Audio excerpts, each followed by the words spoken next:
As soon as the tutor logs in into the platform, they would be required to set up the certain defaults which are present in calendar. So what they can do is when they log in, they will be taken to the dashboard page.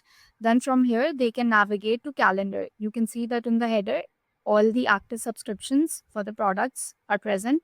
So the tutor can navigate to calendar from here. And when they're on the calendar page, they can find this settings icon, which is right above the calendar homepage.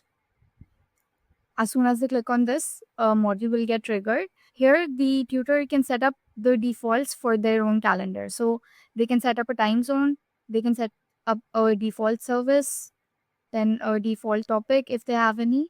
Then they can set up a location, and then they can decide whether all the event requests that they would be receiving would they be auto approved, or would the tutor continue to manually look at all the requests that they've received and then update them.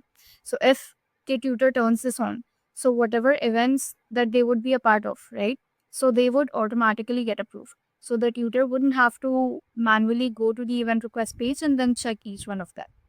So if they turn this on, then the auto approve will get activated.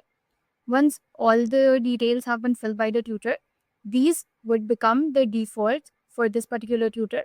So whenever they're using the calendar, these data would be pulled up by default. So once this is done, the tutor can click on save, and now the calendar settings for this particular tutor has been updated.